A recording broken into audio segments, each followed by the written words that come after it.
우리 오늘 말씀은 마태복음 9장 35절에서 36절에 있는 말씀으로 예수님은 어떤 일을 하셨나?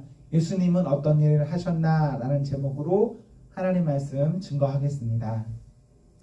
우리는 지난주에 이어 계속해서 예수님 이야기를 듣고 있습니다. 아주 평범하고 익숙한 단조로움 중에 우리가 이 말씀으로 예수님을, 하나님의 따스함을 조금 더 잘 알아갈 수 있다면 좋겠습니다. 우리 예수님 전능하시죠. 우리 예수님 스스로 계신 분입니다. 그 예수님 자체만으로도 완전한 분이십니다. 우리 하나님께서, 우리 예수님께서 내가 있어서 사람이 있어서 존재하시는 것 아니라, 그 하나님이 빛나는 것 아니라 우리와는 전혀 상관없이 그 자체만으로도 빛나는 분이 우리 하나님이십니다. 우리가 그 하나님의 존재를 제대로 알고 믿을 수 있기를 소망합니다. 그 하나님께서 이 땅에 오셨습니다. 하나님의 영이 사람의 몸을 입었다. 그럼 우리는 그 하나님을 뭐라고 부를까요? 예수님이라고 부릅니다. 하나님이 사람이 되시면 그 사람을 우리는 예수님이다 라고 합니다. 예수님께서 이 땅에 오셨는데, 이 땅에 오신 예수님께서는 어떤 일을 하셨을까요? 생각해 보십시오. 이 일도 우리는 그래도 한 가지 정도씩은 말할 수 있을 것입니다. 우리 예수님 이 땅에서 여러 가지 일을 하셨죠. 그 여러 가지 일을 크게 세 가지로 요약해 볼 수 있습니다. 뭐냐면 35절에 보십시오. 세 부류로 분류하고 있는데, 가르치시고 전파하시고 고치셨다. 이것을 조금 어려운 말로 하면 예수님의 삼중 사역이다 라고 합니다. 우리 예수님 이 땅 가운데 오셔서 무엇 하셨나? 가르치셨습니다. 전파하셨습니다. 고치셨습니다. 우리 예수님 이 땅에 오셔서 말씀을 가르치셨습니다. 우리 예수님 이 땅에 오셔서 하나님 나라 천국을 전파하셨습니다. 우리 예수님 이 땅에 오셔서 모든 질병 등의 어려움으로부터 사람을 고쳐 주셨습니다. 예수님께서 땅에 오신 것 큰일입니다. 그리고 예수님께서 십자가 지신 것 큰일이죠. 그런데 예수님이 하신 이 삶 가운데서 하신 지상 사역, 이 삼중 사역은 이건 역시도 사람 살리는 아주 귀한 사역입니다. 왜냐하면 하나님의 말씀을 바로 가르치지 않아서 오해하면서 이해하는 곳에 우리 예수님께서 오셔서 바르게 가르치셨습니다. 하나님 나라를 율법으로 해석하여서 구원 얻는 것을 어렵게 만든 상황에서 우리 예수님 누구든 믿으면 가는 소망의 나라를 전파하셨습니다. 몸이 아프고 마음이 아프고 귀신에 의해서 아픔을 겪는 사람들, 그래서 사람에게 버려진, 자기 스스로에게도 버려진 사람들, 어쩔 수 없는 사람들에게 우리 예수님 오셔서 그 사람을 깨끗하게 하셨습니다. 예수님이 이러한 가르치신, 전파하신, 고치신 사역은 정말 귀한 사역입니다. 이 일을 통해서 사람들이 이 땅에서 살 수 있는 소망을 얻었기 때문입니다. 예수님께서 하신 일, 귀한 일입니다. 하나님께서 사람이 되시고 그 사람 되신 하나님께서 사람의 일상에서 사람과 똑같이 함께하며 사셨다. 그렇게 살아가시면서 우리의 연약함을 보시고 그냥 내버려 두시는 것 아니라 완전하게 채워주셨다. 이것이 얼마나 감사한 일입니까? 귀한 일입니까? 하나님께서 어쩌면 사람의 몸을 입고 이 땅에 오시지 않아도 되는 겁니다. 그리고 이 땅에 오셔도 사람처럼 살지 않아도 됩니다. 그리고 이 땅에 오셔서 우리를 돕지 않아도 되시죠. 그런데 우리 하나님께서는 똑같아지셨습니다. 그리고 도우셨어요. 저는 우리 예수님의 큰 그림에서의 성육신과 고난을 믿습니다. 그리고 그 안에서 밑그림으로 우리와 함께 하시며 사신 그 예수님도 믿습니다. 여러분, 성경에 기록되어 있는 예수님의 나심, 예수님의 십자가 믿으십시오. 그리고 그 안에 있는 우리와 함께 사신 그 예수님까지도 여러분 믿으십시오. 저는 교회에 이렇게 있다 보면 말씀을 믿지 못하는 사람들을 많이 봅니다. 어느 집사님, 어느 권사님, 어느 장로님 만나도 성경 안 믿는 분이 있을까요? 없을까요? 안타까운 일이지만 있습니다. 저는 예수님의 동정녀 탄생 못 믿는 분도 봤습니다. 저는 예수님께서 죽은 자 가운데서 다시 살아나셨다 이 말씀 못 믿는 사람도 봤습니다. 저는 예수님께서 사람의 어떠한 필요를 채워주셨다라는 그것을 못 믿는 사람도 봤습니다. 여러분, 그런데 우리 기록된 모든 말씀을 믿으셔야 합니다. 예수님께서 우리에게 하신, 이 땅 가운데 하신, 가르치신, 전파하신, 고치신 이 모든 것을 여러분 믿어야 합니다. 믿어야 믿는 자가 그 믿음대로 기도할 수 있고 그 사람이 그렇게 은혜로 받아 누릴 수 있습니다. 우리가 믿지 않고 우리가 의심하면서 우리가 어떤 은혜를 받아 누릴 수 있겠습니까? 제가 여러분에게 아무리 무엇인가 큰 것을 준다 하여도 여러분 저를 믿지 않으면 저에게서 아무것도 받아 누릴 수가 없습니다. 저는 바라기는 여러분이 사람에게 기대하고 사람에게 누리는 것 있지 않습니까? 그 이상으로 우리 하나님을 보시고 믿고 믿어서 받아서 누릴 수 있기를 소망합니다. 우리 예수님 우리에게 오셔서 주셨는데 생명도 주시고 지기도 주시고 가르치시고 전파하시고 고치셨는데 왜 하나님께서 예수님께서 우리에게 다 주셨냐? 36절에 보십시오. 왜 예수님께서 이런 일들을 하셨냐면 우리 예수님 우리를 어떻게 보셨습니까? 불쌍히 여기셨습니다. 여기서 말하는 불쌍히 여기셨다는 긍휼히 여기셨다라는 말입니다. 예수님께서 나를 보시고 마음속 깊이 동정하셨다, 안쓰럽게 여기셨다라는 말입니다. 긍휼히 여기셨다, 안쓰럽게 여기셨다, 동정하셨다. 우리 잘 어떤 마음인지 못 느낄 것 같습니다. 유사하게 이렇게 보면 좋을 것 같아요. 내가 진짜 사랑하는 어떤 사람이 있다라고 생각해 보십시오. 너무너무 사랑하고 아끼는 사람이에요. 그런데 이 사람이 어떤 일로 인해서 아파하고 있습니다. 그것을 내가 보고 있으면 내 마음이 어떨까요?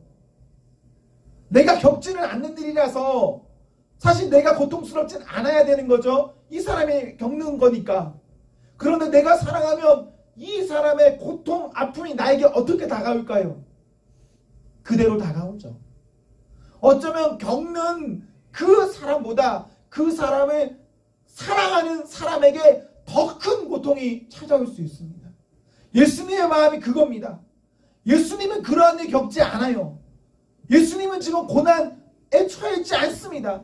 그런데 예수님이 사랑하는 누군가를 보고 있는데 그 사람의 처지가 너무 안타까워서 아파하는 그 마음이 긍휼히 여기는 예수님의 마음입니다. 그래서 예수님께서 그 마음이 있으시기 때문에 하나님께서 사람 되셨고 사람 되셔서 그냥 놀다 가신 것 아니라 우리에게 가르치셨습니다. 전파하셨습니다. 고치셨습니다. 예수님 보실 때에 우리가 어떻길래 우리를 긍휼히 여기셨냐면, 우리를 보면서 왜 아파하셨냐면 36절 후반절에 보십시오. 사람의 인생이 어땠나? 목자 없는 양과 같았습니다. 목자 없는 양과 같아서 고생하는 거예요. 고생하니까 힘이 없어서 기진하여서 죽을 것 같은 겁니다. 그 모습을 보면서 예수님 우리를 긍휼히 여기시는 마음으로 우리에게 모든 일들을 하셨습니다. 목자 없는 양같이 살아가는 것, 우리는 축산을 하지 않아서 이런 마음 잘 모릅니다. 그런데 쉽게 말하면 이런 거예요. 양에게는요, 목자가 없으면 생존할 수 없습니다. 양은 죽어요. 양은 누군가 나에게 다가올 때 그 누군가에게 공격하고 방어할 수 있는 능력이 전혀 없습니다. 누가 나를 향해서 칼로 찌른다. 양은 어떻게 할까요? 어떻게 할까요? 그냥 칼로 찔러도 소리 안 내고 죽어요. 그리고 양은 본인 스스로의 어떤 능력이 낮기 때문에 그냥 길에 가다가 그것이 위험한지 안전한지를 인식하지 못합니다. 그래서 그냥 가다가 위험하면 그냥 죽는 거예요. 그게 양입니다. 내 앞에 낭떠러지가 있습니까? 우리는 당연히 저는 그 길 안 갈 건데요 라고 할 겁니다. 하지만 양은 내 앞에 낭떠러지가 있어도 그 낭떠러지에서 떨어집니다. 왜? 위험을 인식할 머리가 없어요. 정확히 말하면 눈이 없습니다. 우리 예수님 보실 때 사람의 인생이 양과 같습니다. 그래서 그렇게 어려워하는 사람들을 보면서 마음 아파하셨습니다. 양에게는 양치기 목자가 있어야 안전합니다. 행복합니다. 만약 양에게 목자가 없다면 그 말은 즉 양은 고통당할 것이다. 양은 곧 죽을 것이다. 라는 말과 같은 말입니다. 우리는 많은 순간 이렇게 생각할 수 있습니다. 저는 저를 치는 목자가 싫습니다. 저는 우리 어떤 케이지가 싫습니다. 라고 생각할 수 있어요. 목자든 케이지든 우리를 가두는 억압하는 무엇이라고 생각할 수가 있잖아요. 그런데 조금만 다르게 생각해 보면 그것이 있기 때문에 우리가 정확하게 공급받고 안전하게 살 수 있는 것 아닙니까? 우리의 생각이, 우리의 인식이 잘못되면 우리는 우리 스스로 위험한 길도 좋다라고 해서 가버립니다. 하지만 우리의 인식이 조금만 변화하여서 하나님 바라본다면, 예수님 바라본다면 우리는 나를 치는 목자, 그 치는 것 귀찮게 생각하지 않습니다. 나를 가둬두는 우리, 그것을 좋은 것이다 라고 여깁니다. 우리 그 예수님, 그 목자 되신 분께 함께 그 안에서 살아야 합니다. 그때 사람은 행복합니다. 하나님 없이 살면서 괜한 고생 하지 마십시오. 하나님 없이 살면서 고생하다가 힘이 빠져서 기진하지 마십시오. 여러분이 하나님 믿고 믿는 대로만 살면 겪지 않아도 되는 일, 우리가 믿지 않아서, 우리가 의심해서 겪고 있지는 않습니까? 사랑하는 성도 여러분, 우리 하나님을 온전히 믿는 믿음이 필요합니다. 우리 하나님, 우리에게 모든 것으로 다 이미 주셨습니다. 우리에게 정확히 가르치셨고, 우리에게 정확히 전파하셨고, 우리에게 정확히 고치셨습니다. 완료하셨어요. 그러면 성도된 우리가 그것을 믿고 기도하며 살면 그 안에서 성도는 고생하지 않습니다. 기진하지 않습니다. 우리는 오늘 9장을 읽었는데 11장 한번 보시겠습니까? 11장 28절부터 30절에 있는 말씀해 보십시오. 우리 예수님 우리를 오라 부르십니다. 그리고 우리 예수님 우리에게 오라 하시면서 어떻게 하시냐? 쉼을 주십니다. 예수님이 오라 하실 때 여러분이 그 말씀 믿고 예수님께 가면 어떻게 되냐? 마음으로부터 오는 쉼을 누린다라고 말씀하셨습니다. 이거 믿고 사십시오. 우리는 우리의 짐이 있습니다. 우리는 우리의 수고로움이 분명 있습니다. 그것 때문에 그것 지고 살면 평생 우리는 기진합니다. 하지만 사람의 짐을 지고 우리를 오라 하시는 예수님께 가면 우리의 짐이 어떻게 된다 하십니까? 우리의 짐이 바뀝니다. 누구의 짐으로 바뀌죠? 예수님의 짐으로 바뀝니다. 예수님의 짐은 어떤 짐이죠? 쉽고 가벼운 짐이다 라고 하셨습니다. 세상 살 때 짐이 없을 수 없죠. 고생이 없을 수 없습니다. 하지만 예수님이 주시는 고생, 예수님이 주시는 짐에는 우리가 생각하는 그것과는 다른 인생의 길이 열려집니다. 우리 그 길로 가야 합니다. 여러분이 그 길로 가야 하고, 여러분의 가족이 여러분 곁에 있는 그 지인, 친구들, 가까운 사람들까지도 그 길 안에서 살아야 합니다. 여러분이 보면서 여러분 곁에 있는 사람들이 다름을 느끼고 있습니까? 여러분의 인생이 스스로 생각하실 때 다른 사람과 다릅니까? 달라야 합니다. 그리고 다르게 보여야 합니다. 왜? 예수님 때문에. 예수님 우리에게 이미 다 그 모든 것들을 바꿔 주셨습니다. 우리는 앞으로 주실 것을 믿는 사람들이 아닙니다. 이미 주셨으니까 이미 주신 것을 가지고 믿고 누리며 사는 사람들입니다. 우리에게 온전한 믿음만 있다면 그 믿음으로 인해서 성도는 쉼을 가지고 살 수 있습니다. 우리는 우리의 삶이 어렵죠? 고단하죠? 눈물도 나죠? 걱정도 있지요. 하지만 믿는 사람에게는 괜찮습니다. 그저 한 걸음 한 걸음 가다 보면 그게 끝에 예수님이 있으니까요. 그럼 그것으로 우리는 이 땅에서 이룰 것 다 이루는 사람이 됩니다. 그 복을 우리 온 청년 공동체가 누릴 수 있기를 소망합니다. 사랑하는 성도 여러분, 우리 예수님 후회 주시고 꾸짖지 아니하시는 예수님입니다. 그 예수님께 여러분 나아가십시오.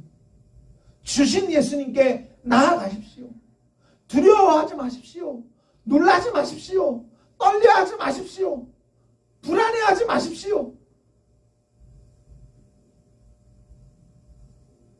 하나님도 사람 되셨는데, 사람 되신 하나님께서 우리와 함께 하셨는데, 우리와 함께 하면서 주일 것 다 주셨는데,